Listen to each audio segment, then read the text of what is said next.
Welcome to Design This, Beyond the Dieline. My guest today is a designer and small business owner from southern Minnesota. For the last couple of years, he's led apparel design for the Tommy Chong brand. Let's welcome Jacob the Fox Schlichter to Design This. Welcome, Jacob. Hey, thanks for having me.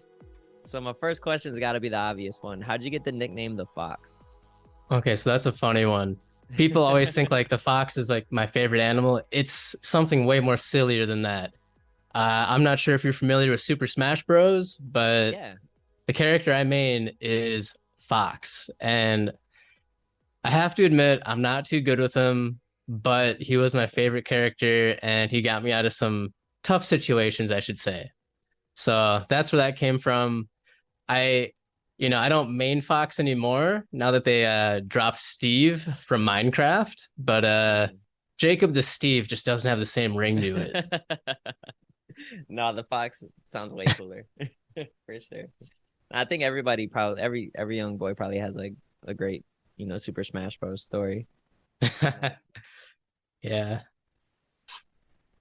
So first of all, I'd like to read something from the Austin Daily Herald that what they wrote about you. It says, back in the fall of 2019, on a lonely stretch of highway on the 105 South in Mower County, photographer Jacob Schlichter captured the Milky Way in beautiful and stunning clarity. That picture is now on display at the Rochester International Airport. To take that picture, you use a star tracker app on your phone to find out when the Milky Way would be in the exact location, and you used a regular 35 millimeter camera, no wide angle lens, a tripod, and a remote shutter released to capture. Talk to me about your interest in astrophotography. Well, that stems back to my childhood, honestly. I've always loved astronomy, used to want to be an astronomer, and I realized I couldn't really pay bills doing that too much. So it just kind of stayed a hobby. And then during high school, I got into photography a lot. That originally started with me using my GoPros and action cameras to record my snowmobiling videos and archery and just gun videos, driving around, all that jazz. And then it evolved more into taking photos, lifestyle photos, photos of people at the skate park, to concert festivals, all that jazz. And then eventually I kind of got the equipment that allowed me to start taking some really good low light shots, which then led to nighttime astrophotos. And once I realized I could actually get some really good clear photos of the Milky Way and even things like the Andromeda Galaxy, if I really wanted to put some effort into it, I realized that, hey, maybe the location I'm living in is actually pretty decent for lining up how do I word this? Just lining up some good foreground elements with the Milky Way and, using those leading lines to really draw people into the photo itself. As you can see with that photo that you just read about, and then the other one that was also accepted, which was the sunflowers and starlight, which was another astrophoto paired with a light painting.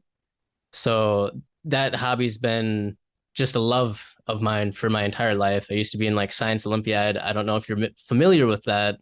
Basically, there's a bunch of teams from a bunch of high schools that come and compete in scientific events, and one is astronomy. And I was in that like every year back to back. And yeah, it's just been a lifelong passion of mine. So That's awesome. So like this started as a passion when you were young and then explored an entire career and much of a life and then kind of came like circled back.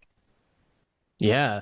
Yeah, I honestly didn't think I'd be here getting photos displayed, getting offered gallery exhibitions, all that stuff. So it's just kind of cool to like look back at that journey and see where just a little interest developed into an actual like hobby and profession. And I don't know, I'm just really grateful for all the opportunities I've had.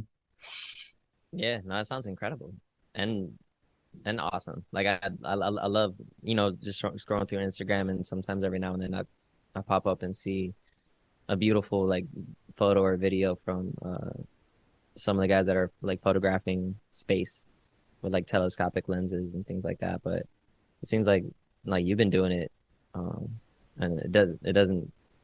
I mean, at least when you first started, you weren't doing it with like the most expensive. Because that's the one thing I think.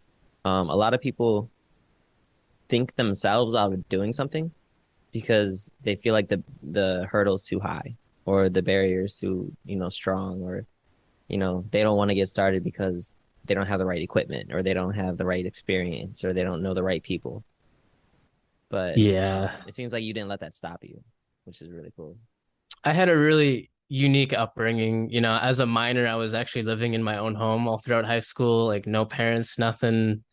Don't ask how we pulled that one off legally. That was a mess. But yeah, CPS was not happy. But let's just say like during that time, I kind of just realized, no one's gonna be there for you at the end of the day but yourself. And with that realization is the acceptance that you truly are responsible for all your actions and reactions to things, because you can't control everything in life, but you can control how you react. And with that comes hopefully, obviously not to everyone, but a sense of determination to, try to get to where you want to be in life. And the understanding that it might not happen overnight, like you were talking about, and that, you might be talking yourself out of it. But at the end of the day, time's going to not stop. You can be 10 years from now not having followed and tried to achieve your goals and dreams and passions, or you can be 10 years from now still doing what you're doing. No shame in either of them, but if you want to look back at that time and realize that you could have been doing something more, then nothing should stop you. And to elaborate on that, back in those days I was literally flipping hot tubs out of my house as a high schooler to buy my first camera. Wow. Yeah, like Minnesota has the benefit of people don't winterize things right. So when they don't Mm. fix their hot tubs and drain all the water in the winter, Got you. pipes burst and people give all the hot tubs away. You can pick them up for free, put in a few parts and just flip them and make some dough. So Wow. So that's you've been hustling since way back. That's cool. I love hearing entrepreneurial stories like that because that's where it starts, realizing that you can do something to make your own money and start to carve out your own path in life. So, and for a lot of sure. times when I speak to successful entrepreneurs and business owners, there's always a fun story like that. That's what were you doing? What were you doing when you were like 15, 16? Like that, because a lot of times that's when it starts. Like it's kind of in you, like it's a part of you. So it makes sense. Like if you start from there and then follow their track going forward, yeah, of course they would make the decisions that they make and take the risks that they've taken because that's just the way their mind works to an extent. They see things differently, For sure. The other thing I was doing, which might be worth noting just for anyone listening to this, was I was making a decent amount of money off of Minecraft servers. Hmm. Like it started as just fun, but then I realized that, if you actually run it like a business, you can make money off of video games. And I only say that because I know there's a lot of young people out there that you want to be like YouTubers and Instagrammers and social media influencers in general, or like famous gamers. And there are ways to mix all of that and still like actually like start a business young and like get that experience and make a name for yourself. And yeah, just be willing to have a really hard conversation with your parents when you try to tell them that, because yeah, when you tell them you're making money off of video games, my parents weren't too supportive at first, understandably. I mean, that's a given, but Yeah. if you actually have a proper business plan and you can show people where the money's coming from, where it's going, how you're saving it, how you're investing it, that's always a great way to have a conversation. In hindsight, I blew a lot of the money in stupid stuff and regrets, but it was a learning lesson and I took a lot away from all of that. But yeah, Yeah, that's true. Sometimes you don't always have like a fully thought out business plan before you start a venture, and a lot of times parents won't understand, but they'll understand when those checks start rolling in. for And sure. at that point, they're like, "Oh yeah, believed in you the whole time." Yeah, that's a huge one. And then just other people too. Like it was kind of crazy then entering the cannabis space Mm. because, that was still back in like 2016 and Okay. people, it still wasn't, I come from Minnesota. Cannabis here, even around then, was still considered a very taboo thing. Mm. Funnily enough, considering the history of Minnesota being the grain belt and agricultural state, we used to have Mm. hemp grown everywhere way back in the day as a legal crop. Mm-hmm. And, a lot of the old farmers here, the good old boys, remember that. A lot of them actually even remember, clearing out ditchweed from their farms and stuff. And life hack, don't ever smoke that stuff. It's disgusting. But yeah, it's It lives just up to its name, huh? oh, it's worse. It's worse. I remember being a small boy and my dad and I going hunting once, and he's like, "Son, you know what this is?" And I'm just like, "No, why haven't you hit a pheasant yet?" And he's like, "That's not important. Check this out. It's ditchweed." I'm like, I don't even know what weed is at that point. I'm like, "What's so important about it?" And he's like, "It's just a really funny plant." And I'm just like, "Okay, so then keep it." He's like, "No, no, no, no, no, don't. You don't keep that. Someone probably planted that." And young me was like, not understanding anything about what he was trying to say. And I'm like, Mhm. now I'm older and then look back at that and it's like, oh, someone probably actually intentionally grew that. Yeah. But it's just funny now because when you start a business in that industry too, just like what we were talking about, a lot of people kind of look at you differently and assume a Yeah. lot of things about you. And Yeah. a lot of those things are just kind of personal projections based on their own personal stigma with the plan. I'm sure you know that.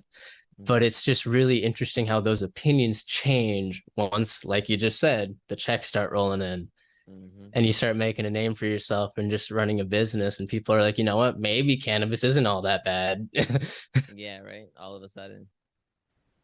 But what was so tell me about your like your transition or your starting point. Like what was the entry point for you? You said it was about 2016 when you started Yeah. working with So, cannabis. What was that like those early days or those first moments?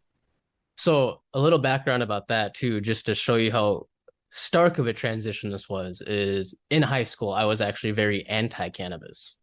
I Mm. know I shouldn't even say that, but I was raised like that. I had Hmm. people, close friends, and family members that were going down bad paths and drug addiction. And I was just like, you know what? None of this can be good. And then one day, someone was like, you know what, Jacob, this might be helpful to you. And then I did a lot of research and I realized that cannabis actually has the potential to be very medicinal when used responsibly. And I Hmm. realized that I could actually replace like my ADHD medications with responsible cannabis use. And Hmm. I say responsible for a Yeah, that's reason the key because word. yeah, I did a lot of research into chemical addiction and substance abuse after one of my best friends passed away due to their addiction. And I used to try to educate people on TikTok for just substance abuse. And yeah, and that all started around then too, in my social media presence and my education with that, because that was a core component in what got me into the cannabis space is the realization that the stigmas around it, in my personal belief, were almost leading a lot of people astray because I Hmm. had friends that would be raised like me and taught it was bad. Hmm. And then they'd try it. And then they'd be like, well, what else are my parents lying to me about? I should try this and this and this. And I'd just be like, whoa, whoa, hold up. Just slow down. That's Just not it. chill. Yeah. But like you might be right about cannabis. Maybe don't jump to the other stuff. Hmm. But it was that and that culture of a lot of the educated people in the scene being just really chill and compassionate, and they're like, look, now that you have a grip on this and education surrounding this, now you can like take that and use that knowledge to do some more good with it. And I've always had a passion for fashion. That Hmm. rolled off the tongue so nicely. Yeah. But I was granted an opportunity back in 2016, 2017 to start a brand with some local people. Unfortunately, we don't talk about that brand because it ended on really, really dicey terms. And but during that time, I really developed my skills as a designer, and I would be sending my designs to like the Tommy Chong team and Tommy himself. And I developed that relationship over a couple of years. And eventually those guys even hit me up and they're like, maybe you want to do some work with us. They told me they hit me up like Awesome. that because they liked the quality of my work. I was really making a name for myself with this old brand of mine. And then when that brand ended, I fully transitioned to working with Tommy and running their apparel side of things. And that's pretty much how that all started. It was a multi-year process. It was a lot of work, just endless work. I wasn't taking many vacations, if any. I was in the office pretty much all day, all night, um, weekends. Most of our trips, even to go to concerts or anything, were all just business too, because I'd be like working with the people who run the venue. We'd be vending at the venue. We'd be promoting our stuff, giving out stickers at the venue, which in hindsight, you didn't hear me say that. Some of the venue owners get mad. They're like, hey, your brand stickers are everywhere in the venue. You got to stop telling people to do that. And I'm just sitting here like, what people do with the sticker after they buy it from me is not my responsibility, but I'm Yeah. sorry. I really am sorry. I get it. But Yeah. it's like people are going to do what people want to do. So Yeah. it was a really crazy come up. It Hmm. required a lot of work, a lot of networking, a lot of reaching out. Hmm. And it also just required really good background info on both what people would want to wear, the future and the direction of the industry, and then the ability to even market yourself and actually like, how do I word this? Sell yourself and sell your brand. And ultimately that's why the brand ended because I realized the people I was with and running that brand with weren't gonna be able to take me past a certain point. Hmm. They were happy where they were in life and Okay. I wasn't. And they kept saying, stop striving for more. And I was like, well, you can't be my friend if you're telling me to, cut out and quit my dreams, Yeah. amongst other unspeakable things. But it was a crazy time. And that's why I was really grateful when the Tommy team picked me up and we were able to move forward with that. And I would say that it was a really, really day and night switch because the Tommy team encouraged everything. They went above and beyond. I just gotta say, I mean, not to like milk the emotional aspect of it, but it was a really uh emotional time in my life. My mother had incurable brain cancer at one point. She's fine Wow. now, I'm sorry but to hear in that. that moment, I It's literally good that thought she's my good mother now. was gonna die. And the Hmm. Tommy team were all just like, "Yo, we can give you guys some medicine to maybe help out with that, and just whatever." And it was that compassion that made me really realize the difference in some of my prior business relationships and clientele and et cetera to now. And I'm just like, wow, there are a lot of really good people out there. Yeah, it's the way They to say be. don't meet your heroes, don't meet your favorite celebrity. But in that moment, I'm just like, wow, these people are good people. And I find myself day in and day out now after reading all the news you read, finding that hard to even believe in a lot of people that make that much money and have that much Hmm. going on for them. And I get it. I'm not saying people who make a certain dollar amount are like unempathetic, but I get people are Hmm. almost so busy that it's hard to have compassion for other people that aren't immediately working with you or doing something with you. So Yeah. it was just really crazy. Mm. What was it like working with Tommy? Did it give you feedback, or what was Super that like? Was it chill. pretty hands-on, Yeah, pretty like hands he's off, or how do I word this? So it was originally his business manager, me, Tommy, his son, and then a couple other people. And those guys would give me some ideas or desires or some critiques on my designs. And everyone was a breeze to work with, but eventually they kind of just said, you know what, you're the professional, you're the expert, you can just have free reign of everything. And Tommy will just give you the final yes or no if he likes it. And that was really cool to have that ability and like earn that respect. But in terms of like how hands-on they were, it was kind of funny because Tommy is like mid 80s, right? And I'm mid hmm. 20s, and that those generational differences do translate into some funny design differences. So like with that like leaf bucket hat, for instance, I could never get that pushed through with Tommy's brand because I think it might have just been too loud. Hmm. And obviously not like literally loud, but just a very flashy Yeah. design. So it was just stuff like that. And they had a lot of like logo marks and text art that they used. And I was trying to like push for some more graphic designs. And then they also had some really cool graphic designs that we pumped out on some shirts and hoodies. And yeah, they a lot of their push though was to keep things kind of relevant with the news. So like one of our number one selling hats was the Keep America Stoned hat. And it really taught me a lot about just our culture because people would Yeah. think only a certain demographic of person would buy that. But it was funny because the number one places we were selling that hat were the deep south, but also like super like democratic and liberal cities, New York, LA. And I'm just sitting here like, if only everyone realized this because we just have that much in common. Like that unlikely bond of the love of cannabis or bringing people from what you would presume to be very opposite ends of the spectrum Yeah. together. And Hmm. I thought that was awesome. Yeah. But That's the yeah, beautiful thing about cannabis, man, the way that it connects people. For real. Hmm. Yeah, absolutely. So you mentioned the hat. Talk to me about the beanie collection that you created.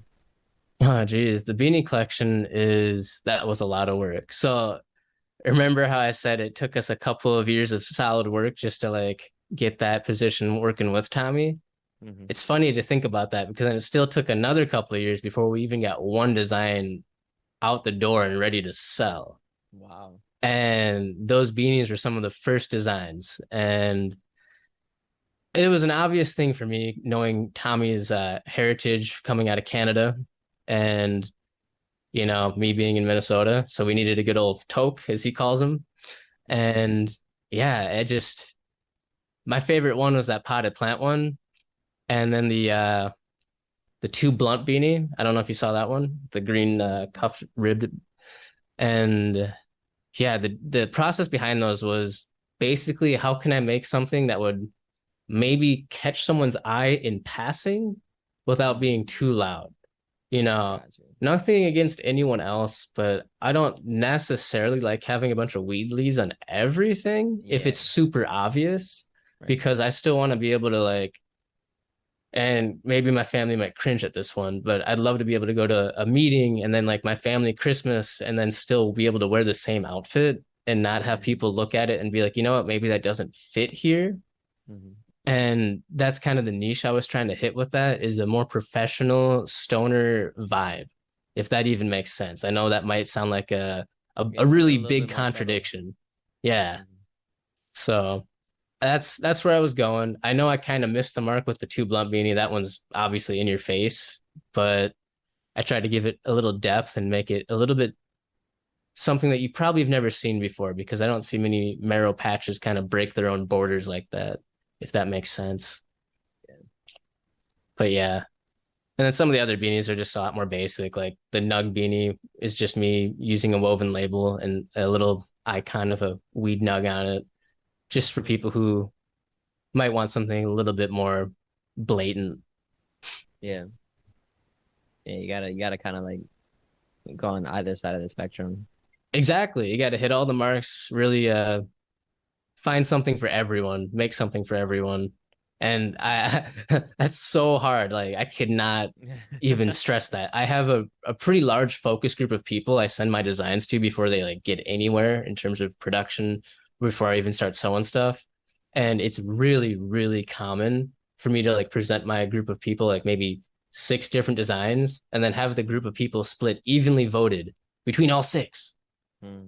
And then I'm just left here like, okay, that didn't help at all. Did not at all. So it's Back to square one.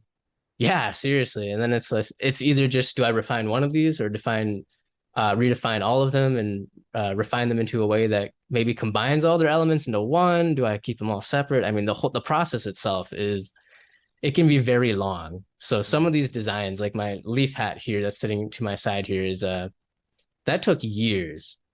And it's crazy to think about that because originally I thought it might be impossible. I actually find myself saying that a lot about some of the work I do is there's no way I can pull this off. There's no way I can make it work. Then I keep chucking away at it and I find myself actually pulling it off. And Hmm. hopefully I can motivate someone that listens to this because you might be doubting yourself. And at the end of the day, you might realize you are your own worst enemy.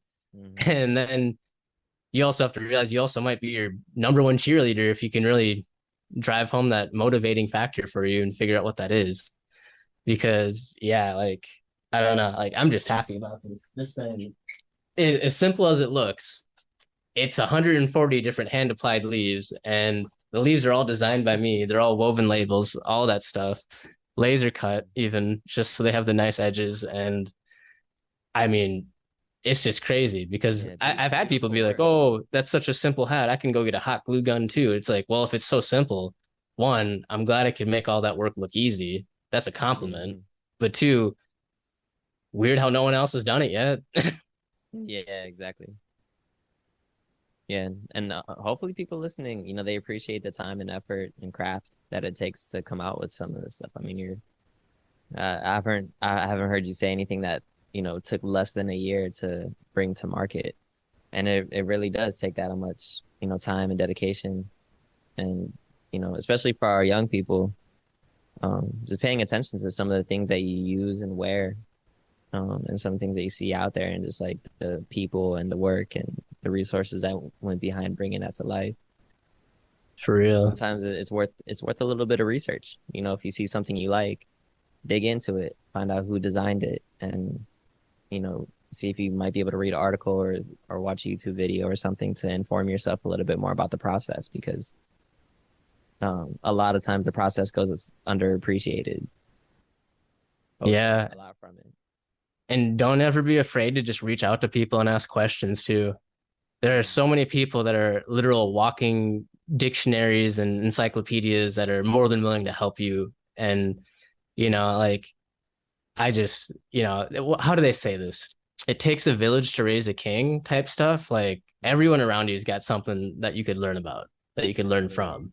So, and especially in whatever craft you're going in, because like you just said, all these designs took a long time, but Hmm. I would, I wouldn't be here without all the people around me and the team of people I have. And, I look back at all that and I look forward to where I want to go. And I realize that, none of this is just me. I mean, obviously I'm the Hmm. person making this stuff happen, but like, gosh, I just love my people, man. I got nothing but love for all those people. But dude, I don't know. How do I word this? Some of these designs might take a long time, but the other thing, and specifically in this industry of fashion, never be afraid to drop something if it's off season. Like I just released this bucket hat Mm. that's very That's a good summery that's a good in the piece of middle of content. winter. And the thing is, if it's a good design, people will buy it any time of the year. Mm. And that used to discourage me a lot because I was like, oh, I got to line up all these drops. And I just realized, you know what? If I can just focus on the artistry behind the stuff, Yeah. that shouldn't matter. And now that's just the case. And it's really interesting to see all the people like rally around some of these designs and help me. Like, this design is so hot to some people that I have other companies like saying, hey, we'll help market this for you. And I'm just like, cool. Thanks. Nice. I didn't expect you to want to use your resources to help me, but Yeah. I'm not going to say no. Right. So yeah, just if anyone is listening to this that is maybe a little down on themselves or a little off time with a seasonal drop, keep at it. You'll get there. And it doesn't even matter if something's been done before because it hasn't been done by you. Facts. So, like listening to like we started off talking with your personal passion for astrophotography, and then getting into some of the work that you've done with the Tommy Chong brand. I'm wondering if there's ever any overlap, or like have you had the opportunity to take inspiration from the cosmos a little bit and apply it to some of your design? Ooh, okay. Good question. I actually have some designs coming out that kind of play into this a little bit. Um, I'll drop a little bit. So here, I uh I have kind of like a round top bucket hat coming out with it's gonna be reversible. It's gonna have like a nice leather border edge strip on it just to give it a little bit more class, kind of make it similar to the higher end luxe fashion brands. But the Mm. interior lining is a handmade recreation of Starry Night that I'll be printing onto some Wow. fabric. So I That's remade pretty that that's pretty entire awesome. artwork in a way that makes it a repeatable pattern so you can actually use it on fabric. So, Wow. and I mean like every brushstroke was hand done. And if you know anything about how he did his work, Yep. it's a lot of brushstrokes. Yeah, yeah. Short brush So strokes. I am working on trying to combine that. And then I will say most of my brand is inspired by nature. I'm really trying to like combine nature into the apparel world. And I don't Hmm. know, like I just want to be able to wear the stars, wear the trees. I mean, I know it sounds like a hippie concept, but that's what drives me. One of my favorite designs is a shirt that I remade with like water on it, like the pattern of water that you'd see in like an animated show. And I made that a Hmm. repeating pattern, perfectly looped it, put it on a shirt, stuff like that.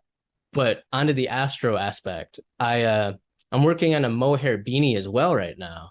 And if you sew it right and layer the fabrics just right, you can actually I don't know if I should say all this because I might just be giving away little trade secrets, but you can actually brush the fabric and actually go from like a color blocked look to like actually having the fibers blend into each other like a nice gradient. So I'm doing that to emulate the night sky, like the setting sun in the sky, Yeah. if that makes sense. I know I'm saying a lot, No, I can see it. I can see it. It's but beautiful. yeah, so I'm trying to, I guess you could almost say I'm trying to make people into a walking canvas in a way. Hmm. That's But awesome. thank you. Yeah. And I'll make and sure this you is get all one too this when is they come out. absolutely. I would love that. And this is all done under your personal brand with Slick. Yep. Yep. Some of my clients are down for this. I'm developing some new stuff for a few of my clients with some higher end stuff, but I usually kind of keep this to my personal brand because it's really hard to find people that are like in the exact same niche as I am that would also want that for an actual brand Hmm. because because it might not fit their brand exactly, but two, if I can get it to fit their brand, the other aspect is it affordable enough for them to be able to sell it to their customers or give away to their like employees or whatever? Because that's like the two biggest aspects of when I do like wholesale designing for other people is are they selling it or are they giving it away? And then I got to meet their price point. And Mm. things just don't always work out. That doesn't mean the design is off the books. Usually it's just tabled for a while until they get the funds. But if you are hearing this and you have something in mind, please do hit me up. I'm always down to work something out with you because that's just what I love doing, you know? Mhm. So I won't be too disappointed if something doesn't work out, but I just want to see where we can bring an idea and if we can make it into a reality because some of these concepts Yeah. are crazy. Like Hmm. I have some clients that come to me with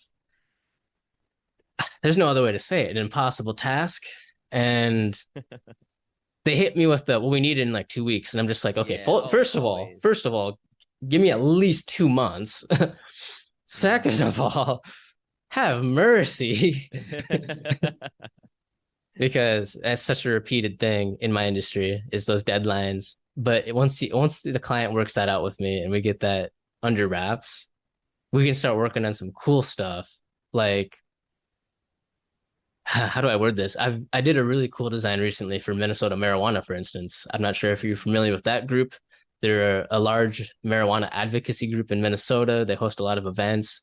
I actually volunteered to work with them several times throughout the year to like help register people to vote even. Nice. So I actually went out of my way to design these dudes a hat that mixed a few fabrics. The crown was hemp, the bill's suede, the back strap's leather, nice brass eyelets and brass hardware for the buckle. And it's just stuff like that. Normally that would take a good while. They gave me the rein to do it on my own terms, very patient because sourcing hemp fabric can be pretty hard unless you have someone that actually makes it for you. Yeah. And yeah, I was just trying to hit a niche that really hasn't been touched upon with some nice hemp headwear. And I put like a 5 color embroidery on the front, which in itself is really hard when it's like literally a 6 inch embroidery on your forehead with a bunch of little details, which, Mike, if you hear this, why do you got to do me like that, man? That's Yeah. so extra. But it looked really good. And it was really cool and really well received. And people really Mm. appreciated being able to feel the way the hemp Hmm. was knit and have a nice contrast with the nice smoothness of the suede on the bill, if that makes sense. Mm. Hmm. And it's just stuff like that, trying to work out textures and the contrast with those and how they play with light and everything, which obviously not all my clients care about that. And not every brand does care about that. Some brands are all about slapping a logo on something and calling it a day. But if you can really bring the artistry into everything you do, you as an artist will probably feel a little bit more fulfilled, even if it is a job, because I'm sure you know how it is. If you turn a passion into a job, suddenly it's what pays your bills. Hmm. And that gives you a lot more stress and takes away from the overall joy of Hmm. actually doing it. Yeah. So finding that balance has always been a struggle. And hopefully someone listening to this might find some methods to ease that struggle. So I'm also thinking like as I'm listening to you, so we're hitting on some hot topics. I love fashion, love cannabis. I also love technology, and so I have to ask, like, where do you see, or do you see, technology playing its part with what you're doing with fashion and cannabis when, people talk about Web3 technology or NFTs or anything in that realm or Oh God, there's so many ways I could take that, dude. Okay, so like for instance, right off the bat, like if you buy some Lux goods right now, they'll even have like NFC chips in them that will identify them as like a Ferragamo wallet or a Gucci wallet. So you're already seeing it a little bit. And then you see it in other ways where you have like sound reactive light up shirts and ties, or even hats that have like moving lights and stuff on them. But then you bring up like actual proper web tech, and that's going to be crazy because you can touch that slightly where people are putting QR codes on clothing and stuff now. I have a lot of customers that have me do like a woven QR code, but I recently made a hat. Are you familiar with Eurorack or modular synthesizers and Mm-mm. stuff like that? I've been trying to develop a hat that plugs into your synthesizer and you can use it as an actual synth module to create music with. And Nice. yeah, it's a lot of work. It's a stupid amount of work right now.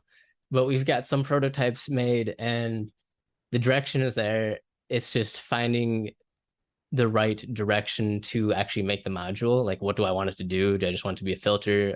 Whatever. Mm. High pass, low pass. That'd be the easiest way to go about it until I develop an actual way to make a patch bay into your forehead. So you can actually start plugging in the patch cables and modulating that.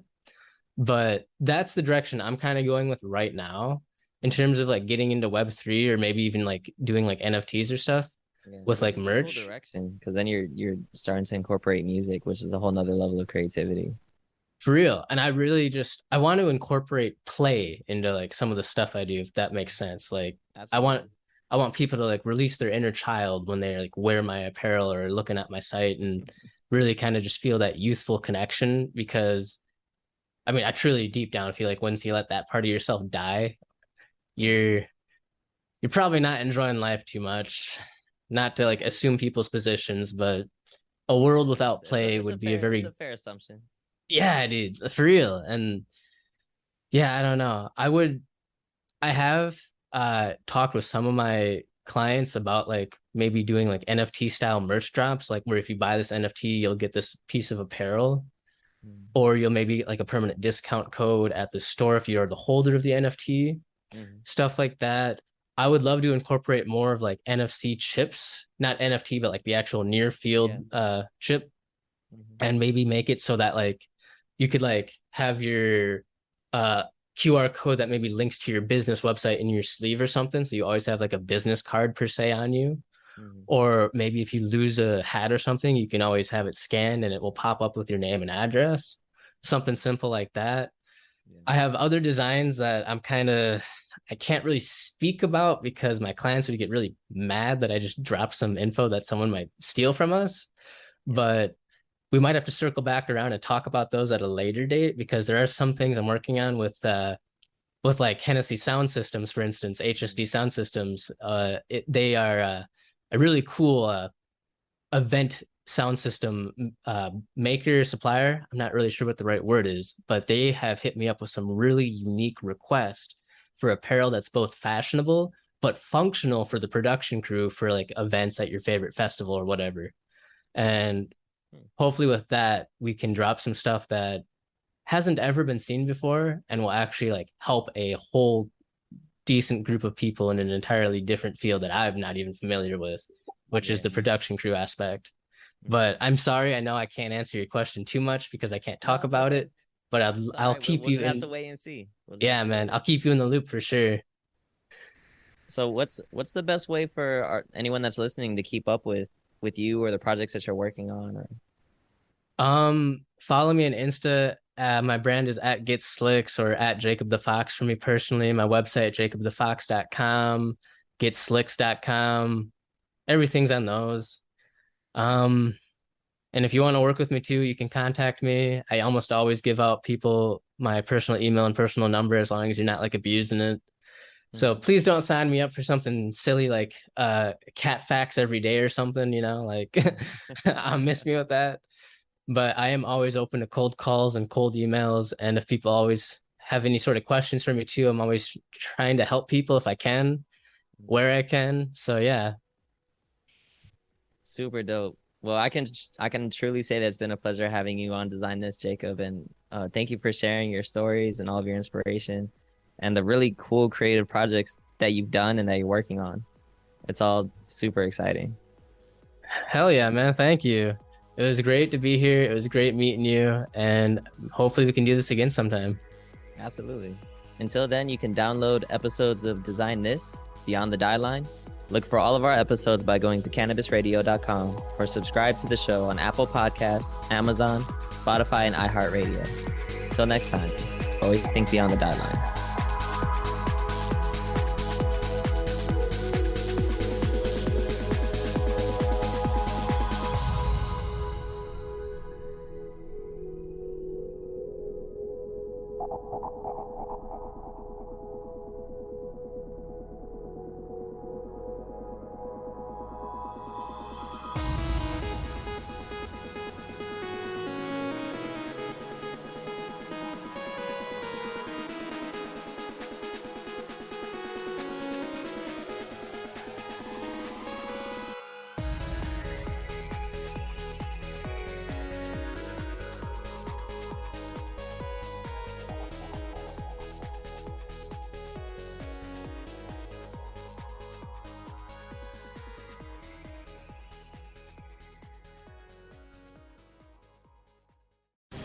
The opinions expressed on this CannabisRadio.com program are those of the guests and hosts and do not necessarily reflect those of the staff and management of CannabisRadio.com.